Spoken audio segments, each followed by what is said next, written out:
Hello everyone, back again. Price still doing nothing, hovering just above $38,000. We're going to continue to move sideways for the rest of time. And I'll tell you why it might change maybe tomorrow, maybe not here at the end of the video, but we'll see. Moving on. So one of the things that I spoke about yesterday was that not Coinbase, in fact, well, this is who we found out that took out the loan with Goldman Sachs, and the first Bitcoin-backed loan was Coinbase.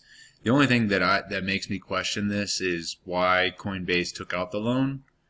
It does not appear, the way the article is written, that they collateralized against any Bitcoin that is held in somebody else's name, like MicroStrategy, for instance, or Michael Saylor. It does appear that they're using collateral of their own Bitcoin, not in reserve, or in their own reserves, I should say. So that is, from at least this point, from what I can see, is a good thing. And businesses do take out loans to expand and like to grow faster and capture more market share and things like that. So maybe it's just they need the money to expand. The article doesn't go into what they need the money for or anything. It's just goes into the fact that they borrowed the money, and then for some reason the CEO, Brian Armstrong, tweeted about free speech. Cool. Don't know why that was relevant. Anyway, so that's who took out the first Bitcoin-backed loan from Goldman Sachs, was Coinbase. So we'll see if there's any announcement on what they do with the money. It would be interesting to find out what they do with the money. I'm not going to lie, I would like to know. Moving on. So in terms of, we'll talk about the price a couple of times here, but in terms of price, a lot of people seem to think that Bitcoin is either going to go to 30,000 or to 25,000 or to 20,000. But even here, people like it. I've seen like such a dichotomy of people that are extremely bullish, and then people that are extremely bearish. It's almost like they're in perma-states of each other. And the market in like the past year, if you've looked at the price, has gone essentially nowhere. We've just traded in this like 35 to 45K range and have essentially gone nowhere. So I see articles like that, like this, where it says that Bitcoin could hit a price of 100,000, or it could, before it goes to 30K. And I'm sure there's an article out there that has the exact reverse title of what this has here, but again, I didn't really read this one a whole lot because it's mainly just price focused, and no one knows. No one has any clue what's going to happen with the price. No one has any idea where it's going, other than most generally people think it will go up in the future. So, and how high and where and when, nobody knows. But they just, including me, feel like the price will appreciate in the future. So, next up. This I thought was stupid because it sounds bad, right? It like they had to pay $170 million charge on their holdings, when in fact if you don't understand what an impairment charge is, if you're not an accountant, which I'm not, I had to read and figure out what that was. If you just read the title of this, you might think that, oh no, that they had, that MicroStrategy has lost money, or that they had to sell some of their Bitcoins or something like that. No, they haven't sold anything.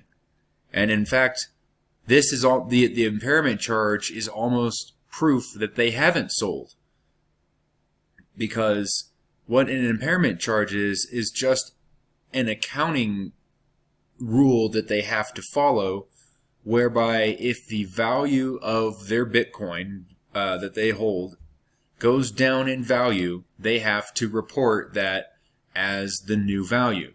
And so that is the charge. Like, essentially what this article is saying is that in their quarterly statements or whatever that MicroStrategy puts out, or their annual statement or whatever, Q1, okay, Q1, quarterly statement 1, they took $170 million impairment charge, which essentially means that their Bitcoin is now valued $170 million less than it was. I believe it's Q1 to Q1 last year, so this time last year, which essentially means nothing. They still own 129,218 Bitcoin, which I believe as of today or very recently is more than any other company or publicly traded entity on the market today. I believe they now hold the most, even above, I believe more than Grayscale.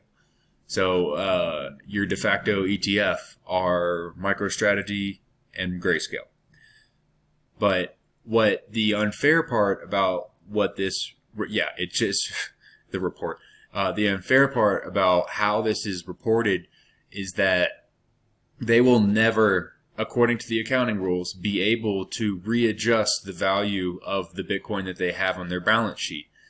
So when they say that it took a $170 million impairment charge, they will, even if the price of Bitcoin doubles or triples, they will not be able to reflect that on their balance sheet because of how accounting, that whatever accounting rules GAAP accounting rules or whatever that they use, according to those rules, based on what I read in this article, that is how they're supposed to function. Is that they're not allowed to increase the value of the Bitcoin that they have on their balance sheet, even when the value actually does increase. So, which is unfair. But then you'll hear Michael Saylor say things like the value of the Bitcoin that he has. He will, blanketly just state exactly how much he has, how much MicroStrategy has, and the value, because he knows that if you look at the quarterly statements, you'll see that the Bitcoin is only valued at I believe it's still more than their cost basis that it will be shown, which is approximately $31,000. But it will not show, the actual true value at, at the price of the day or whatever. Today it's $40,000. It won't show that. So that is an unfortunate thing for MicroStrategy. But again, it doesn't mean anything. It's BS. It's just nothing news that I spent 2.5 minutes talking about. So I'm going to move on. Hester Peirce has knocked plans to she disagrees with the SEC's plans to add crypto enforcement staff.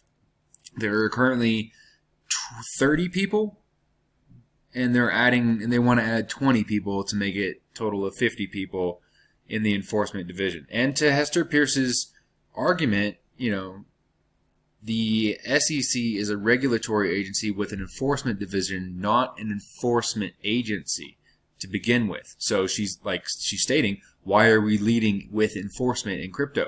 And, to be fair, I agree with that. We should, just, tell us what the rules are. We don't need to have so many people enforcing crypto or, Bitcoin or however, whatever regulations that the SEC wants to put onto the space.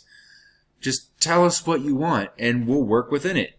But there again, I have to say that I don't think a whole lot of what the SEC does or says is really going to make a whole lot of difference other than institutional adoption getting into Bitcoin, because if you understand how you can purchase Bitcoin, it's out of the system. It's out of their system. The SEC can't keep you from sending a transaction to somebody else.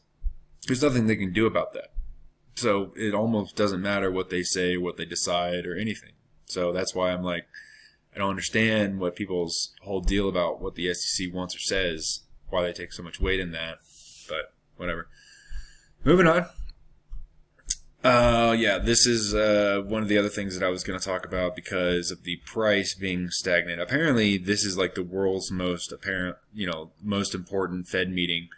They're going to either raise rates or they're going to not raise rates, or they're going to start selling quantitative tightening and selling assets, or they're not going to start quantitative tightening and selling assets and do more QE, quantitative easing, and printing more money. So I'm going to guess that it's going to be a little bit of everything, where the Fed, all these three-letter companies, not companies, agencies, all these three-letter agencies, getting confused now.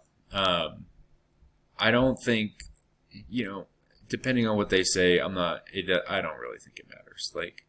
the market is pricing it in right now, and if we're if we're barely up right now, a day before the Fed meeting, then we're probably going to be okay. It's probably not going to hurt the market too much. But I just assume that they're going to raise interest rates. I think that that's what they want to do in order to slow down the economy, because inflation's running too high right now at almost 10%. Official numbers are 10%. Imagine what the unofficial numbers are, or the true numbers are. Like when you go to the grocery store, when you buy gas, when looking for a house to buy, like everything is more than 10% expensive. Like you have to be kidding me. It's almost 50 to 80 to 90, and in some cases 100% more expensive than it was this time last year.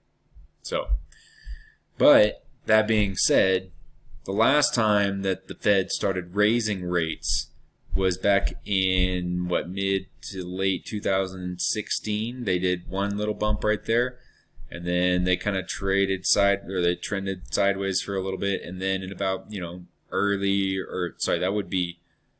2016, and then in the late 2017, early 2017. No, I'm sorry, late 2016, early 2000. They just started raising rates all the way up to like 2.5%. So, and then that correlated with the last,